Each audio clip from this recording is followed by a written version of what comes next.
ayé lọ́jà ọ̀run nílé kó wá ẹnìkọ̀ọ̀kan wá o. Kò sí bá a bá ṣe pẹ́ láyé tó a ó kú láyé yìí lọ́jọ́ kan ni o. Ṣùgbọ́n àdúrà tá a máa ṣe fún Elédùà ni pé kó má fi kú tó yáwó pa ẹnìkọ̀ọ̀kan wá. Gẹ́gẹ́ bí a ṣe ti gbọ́ tí kì í ṣèròyìn mọ́ pé èèkàn ẹgbẹ́ Afẹ́nifẹ́re ilẹ̀ Yorùbá Pa Ayo Adebanjo ti jáde láyé o. Àwọn nǹkan mẹ́wàá rèé tó yẹ kí o mọ̀ nípa àgbà ẹgbẹ́ Afẹ́nifẹ́re Pa Ayo Adebanjo tó jáde láyé. Èèkàn ẹgbẹ́ Afẹ́nifẹ́re ilẹ̀ Yorùbá Pa Ayo Adebanjo ó mọ̀ ló mọ̀ kílẹ̀ ayé yìí pó má dìgbà ó ṣe.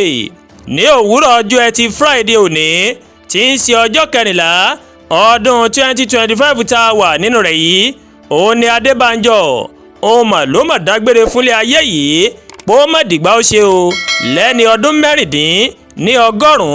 96 years. Agbẹnusọ ẹgbẹ́ Afẹ́nifẹ́re Jade Laye ó mọ̀ ló mọ̀ fìdí ìròyìn yìí òun ló fi múlẹ̀ fáwọn oníròyìn.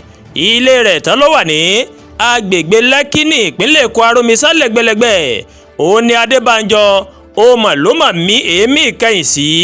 Pa Adebanjo ó bẹ̀rẹ̀ sí ní darí ẹgbẹ́ Afẹ́nifẹ́re nígbà tí ààrẹ ẹgbẹ́ náà Bàbá Fáṣọ̀rántì tó ní kí ó máa délé fún òun látàrí ọjọ́ orí òun o. Wọ́n wá níta ní Pa Ayo Adebanjo gan-an fún ẹ̀yin tẹ́ ẹ̀ mọ̀ ní ọjọ́ 10 oṣù kẹrin ọdún 1928 ó ní wọ́n bí Pa Ayo Adebanjo.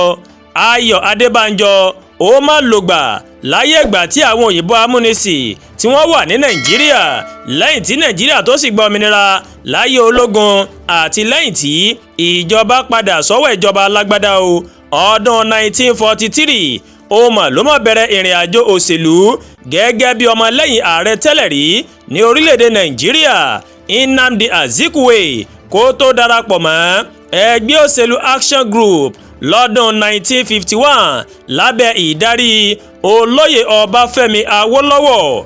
Adebanjo ní ìfarajì sí àwọn ìwòye Awólọ́wọ̀ nídìí èyí tó ń pè fún ètò ẹ̀kọ́ ọ̀fẹ́, fífi ààyè gba ìṣèjọba tòótọ́ àti mímú ìgbé ayé àwọn èèyàn rọrùn.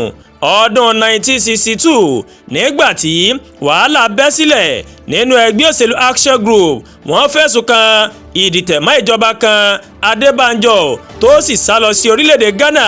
Bàbá rẹ̀ ó ní wọ́n fi òfin gbé tí wọ́n sì fi sí àhámọ́. Dípò rẹ̀ ó kó ipa tó lágbára o nínú nàdẹ́kò lẹ́yìn tí ìjọba ológun tó dá ètò ìdìbò June 12 ọdún 1993 nù.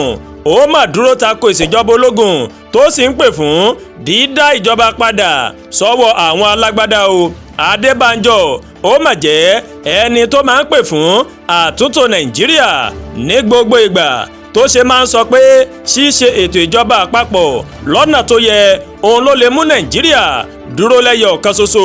Akọ̀ròyìn òun ni Pa Adebanjo kó tó lọ kẹ́kọ̀ọ́ nípa òfin ní orílẹ̀-èdè England tí kìí sì kùnà láti lo àwọn iléeṣẹ́ ìròyìn láti fi èrò rẹ̀ hàn.